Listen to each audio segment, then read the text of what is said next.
नमस्कार, जेके अपडेट में आपका स्वागत है। मैं हूं अश्विनी गुप्ता और मेरे साथ यहां पर स्टूडियो में मौजूद हैं पूर्व डिप्टी मेयर बलदेव सिंह बलौरिया।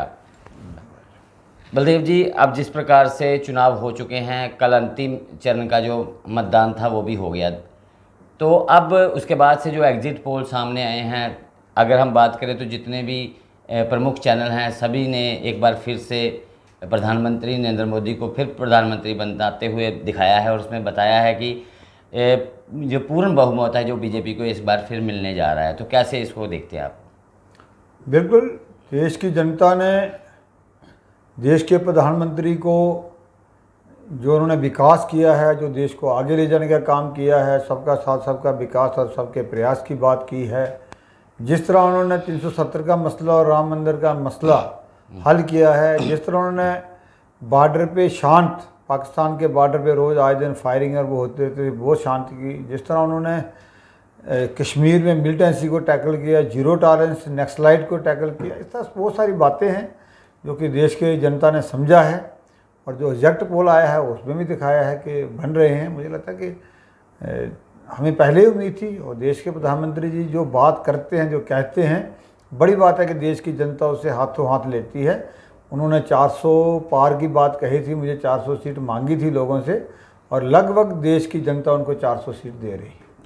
जम्मू कश्मीर की बात करते हैं। जम्मू कश्मीर में बीजेपी जो है अपने पहले आंकड़े से पिछड़ती हुई दिखाई दे रही है, क्योंकि जेके अपडेट का भी जो एग्जिट पोल हुआ है उसमें भाजपा को एक सीट मिलती हुई दिखाई दे रही है, जबकि कांग्रेस का यहाँ पे खाता खुलता हुआ दिखाई दे रहा है, और नेशनल कॉन्फ्रेंस को 2, पीडीपी को 1, और लद्दाख की अगर बात करें तो वहाँ पर निर्दलीय प्रत्याशी को सीट मिलती हुई दिखाई दे रही है। देश के प्रधानमंत्री ने कहा था, देश के गृह मंत्री जहाँ पे आए उन्होंने कहा था कि जिन परिवारों ने इस देश को लूटा है, जिन परिवारों ने जम्मू कश्मीर को पीछे धकेला है, भ्रष्टाचार आतंकवाद के बीच ले गए हैं, देश की जम्मू कश्मीर की तरक्की को रोका है, इस इलेक्शन में हम कह रहे हैं कि उनको आगे नहीं आना चाहिए, उन लोगों को इग्नोर किया जाए, चाहे किसी को वोट दे दे। और मुझे लगता है हमारी प्रायोरिटी ये नहीं थी कि बीजेपी ही जीते, हमारी प्रायोरिटी थी कि वो लोग नहीं आने चाहिए। और मैं आपको बता दूं, कांग्रेस जम्मू कश्मीर में एक भी सीट नहीं ले रही है। जो लग रहा है कि महबूबा जी भी हार रही हैं और अमर अब्दुल्ला जी भी हार रहे हैं। देश के प्रधानमंत्री की, देश के गृह मंत्री की जम्मू कश्मीर के लोगों ने बात सुनी है और उन लोगों को किनारे कर रहे हैं जिन लोगों ने जम्मू कश्मीर को धकेला है आतंकवाद में, महंगाई में, भ्रष्टाचार में। जो स्टेट जम्मू कश्मीर की थी विकास में पीछे रह गई, तो अभी देखा उन्होंने कि 370 के बाद कितनी तरक्की हुई है। तो ऐसी बात नहीं है, कहा उन्होंने कि हमें वोट ही नहीं चाहिए, हम जम्मू कश्मीर के हित के लिए सोचते हैं, हम जम्मू बात थी। और आपका एग्जैक्ट बोल पता नहीं क्या कहता है, मैं दावे से कहता हूँ आपके चैनल पे कांग्रेस का खाता जम्मू कश्मीर में नहीं खुलेगा। यहाँ आपने बात की है कि देश के गृह मंत्री ने कहा था कि उन दलों को नकार दें जिन लोगों ने पिछले यहाँ पर परिवारवाद चलाया, परिवारों को नकार दें, जिन परिवारों ने अपना परिवार राज जहाँ से नवाब बन के बैठे थे उनको नकार दें। और पूरी लेकिन वहाँ पर बीजेपी अगर कहें तो बीजेपी सीधे रूप से चुनाव मैदान में क्यों नहीं उतरी? क्या बीजेपी को डर था कि हार का सामना करना पड़ेगा? क्योंकि अगर बात की जाए तो यहाँ पर रजौरी अनंतनाग सीट पर बीजेपी ने समर्थन दे दिया अल्ताफ़ बुखारी की पार्टी को, श्रीनगर में भी वही बात हुई, और बारामूला की बात करें तो वहाँ पर सज्जाद लोन साहब को समर्थन है। तो क्यों बीजेपी अपने चुनाव निशान पर या अपना प्रत्याशी क्यों नहीं उतार पाई? ऐसा नहीं है। अब भारतीय जनता पार्टी या कोई भी पार्टी, जैसे कांग्रेस है, एनसी है, जहाँ कांग्रेस लड़ी और कोई पार्टी नहीं लड़ी, लेकिन हर पार्टी की लड़ाई लड़ने का अपनी स्ट्रैटेजी होती है। अब स्ट्रैटेजी जो है वो सभी चीज़ें मीडिया में तो नहीं कह सकते, बट पार्टी ने जो किया ठीक किया। जहाँ पे चुनाव लड़ा है जम्मू में 2 सीटों में यूटी पे, और दोनों जीतेंगे। हमने जोरी पुंछ की बात करें तो वहाँ पर दौरा, और आप भी शायद वहाँ पे आपको प्रभार दिया गया था इसी एरिए का चुनाव प्रचार के लिए, तो वहाँ पर जिस प्रकार से चुनाव प्रचार हुआ है हमने देखा है वो चुनाव प्रचार का वो स्तर नहीं रहा। आरोप प्रत्यारोप जो है वो सीधे रूप से लगे हैं। तो उस पर आप क्या कहेंगे, क्या लगता है आपको? बिल्कुल, आप अनंतनाग की बात नहीं करें, पूरे देश की बात करें। जब हमने चुनाव प्रचार शुरू किया तो हमने भारतीय जनता पार्टी ने कहा हम सबका साथ, सबका विकास और सबका प्रयास के साथ काम करना चाहते हैं। भारतीय जनता पार्टी ने विकास की बात की, भारतीय जनता पार्टी ने 2047 तक विकसित भारत की बात की। भारतीय जनता पार्टी ने चुनाव तीसरे टर्म के लिए लोगों के साथ वायदा किया कि हिंदुस्तान को देश की तीसरी आर्थिक शक्ति बनाएंगे, उसकी बात की। लेकिन कांग्रेस जो इंडी लाइन से है, उन्होंने धर्म की बात की, जात पात की बात की, उन्होंने कहा संविधान खतरे में हो जाएगा, उसकी बात की। तो वो चुनाव को उनके पास कुछ कहने को नहीं था, उनके पास कुछ देश को देने के कोई विज़न देश के लिए, या उनका कोई अपना एजेंडा जो देश की जनता के आगे रखे वो नहीं रख सके और चुनाव को दूसरी तरफ ले जाना चाहते। नहीं, वो दूसरा तो अगर बात है तो बीजेपी भी वही कह रही थी कि जो राम को लाए हैं उनको वोट दिया जाए, तो कहीं ना कहीं भगवान राम का नाम भी इसमें इस्तेमाल किया गया। बीजेपी नहीं कह रही थी, देश की जनता कह रही थी जो राम को लाए हैं उनको लाएंगे।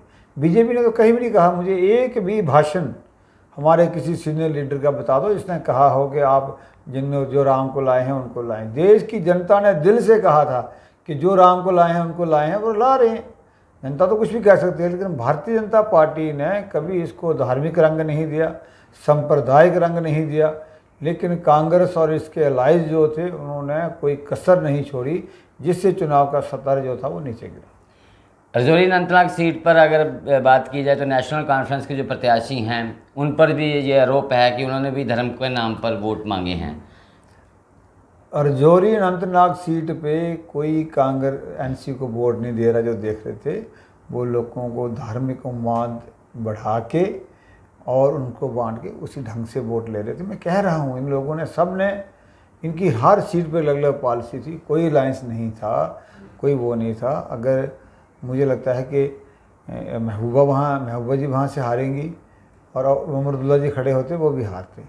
तो इसलिए आज लगभग पूरी बात ये है कि जम्मू कश्मीर में कश्मीर के जो लोग हैं वो टूरिज़्म के साथ हैं, कश्मीर के लोग जो हैं वो व्यापार के साथ हैं, विकास के साथ हैं।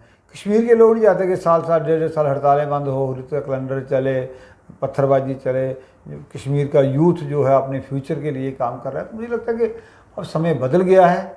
जो इन लोगों ने एक धार्मिक कट्टरता या एक सांप्रदायिक माहौल पूरे देश में और जम्मू कश्मीर में पैदा किया था, अनंतनाग की बात करें उसमें भी ऐसे था, लोग समझ रहे हैं। मुझे लगता है कि आपको बड़े चौंकाने वाले परिणाम मिलेंगे। वोटिंग को लेकर भी बात की जाए तो जब अनंतनाग सीट पर वोटिंग हुई, जहाँ श्रीनगर सीट पर, तो महबूबा मुफ्ती लगातार ये कहती रही हैं कि जिन क्षेत्रों में पीडीपी का रसूख है उन क्षेत्रों में स्लो पोलिंग करवाई जा रही है, जानबूझकर पोलिंग को डिले किया जा रहा है, ऐसे आरोप भी लगे हैं। आप समझ सकते हो, जिस दिन चुनाव हुए महबूबा जी उस दिन सुबह ही धरने पे बैठ गई। उनको पता था मेरा क्या हाल है, मैंने हारना है, और हारने के बाद बहाना क्या मारना, तो बहाना ढूंढ रही थी। स्लो पोलिंग आपको पता है, महबूबा कश्मीर में जो चुनाव हुए 40 साल का रिकॉर्ड टूटा है। 2-2%, 3-3% पोलिंग पे जो एमपी और एमएलए और मंत्री बन के वहाँ से गए हैं, तब जो कभी धरने में नहीं बैठे। ये ज़बरदस्ती मिलिटेंसी का बूथ कैप्चरिंग करके लोगों से वोट लवाते थे और 2%, 3% से ऊपर पोलिंग नहीं होने देते थे। आम जनता को ये पोलिंग बूथ तक पहुंचने नहीं देते थे, गन पॉइंट पे लोगों को रोकते थे। आज लोगों ने खुल के वोट किया है।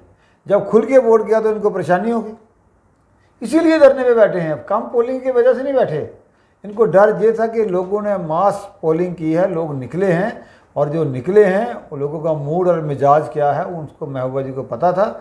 यही कारण था कि वो धरने पे बैठी थी। ये सच्चाई ये है कि 40 साल का रिकॉर्ड टूटा है, 40 साल के बाद इतनी पोलिंग हुई है, वही इनको परेशानी है।